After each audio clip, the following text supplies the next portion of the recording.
لفظ الہادی ہدن سے ہے، ہا دال یا اس کا روٹ ہے، نرمی کے ساتھ بھلائی کے راستے کی طرف رہنمائی کرنے والا، یعنی ہدن ہدایت، گائیڈنس، ہدیہ تحفہ، تو ہادی تحفے دینے والا ہدایت کے، یعنی الہادی کو جب آپ سمجھتے ہیں تو آپ کے ذہن میں تحفے دینے والا، اور تحفوں میں سے سب سے بڑا تحفہ ہدایت کا تحفہ دینے والا. اور یہ بہت بڑی حقیقت ہے کہ اگر اللہ تعالیٰ نہ دیتا کوئی بھی رستہ تو دل کیسے دھڑکتا.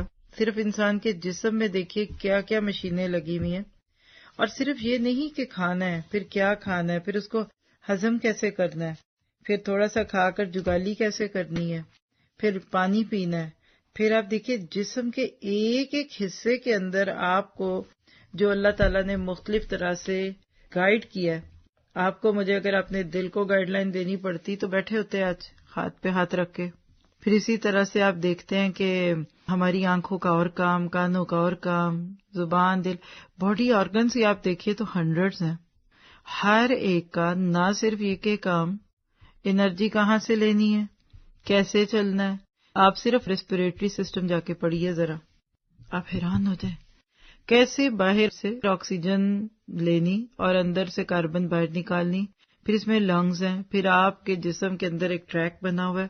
پھر آپ دیکھیے نیورو سسٹم، اللہ اکبر کبیرہ، دماغ سے لے کے جسم کے ایک ایک بال، ایک ایک پور، اور آپ کے جسم کی ایک ایک جوائنٹ کو اس نروس سسٹم کے تھرو اللہ نے باندھ دیا. کون کرنے والا یہ؟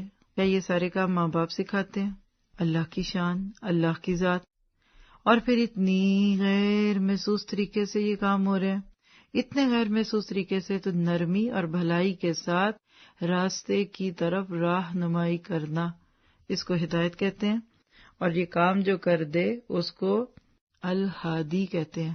اور آپ اس کے اوپر جتنی نظریں لگائیں گے نا، آپ حیران سے حیران تر ہوتے جائیں گے. پکی بات ہے. پھر آپ کو یقین آتا ہے کہ واقعی اللہ نے آپ کو جو کچھ بھی علم دیا نا وہ بہت تھوڑا دیا. ہم تھوڑے سے علم کے ساتھ بہت بڑے بڑے دعوے کر رہے ہوتے ہیں، اور ذرا سا جب علم زیادہ آتا ہے، اور جب خاص طور پہ اس رنگ میں اللہ تعالیٰ کی بڑائی اور اس کی معرفت کو جان لینا، تو پھر تو یقین ہو جاتا ہے کہ اللہ مجھے سب سے کم ہی آتا ہے. تو آپ اور میں اپنی زندگی میں اپنے جسم، اپنے کان، اپنی ہاتھ، ان کو نہیں بتا سکے کہ ہم نے کیا کرنا ہے، تو باقی کام ہم کہاں بتائیں گے اس کو. اس لیے ضرورت ہے کہ انسان کبھی کبھی ان چیزوں پہ غور کرے. اللهم بلغنا رمضان، اللهم بلغنا رمضان.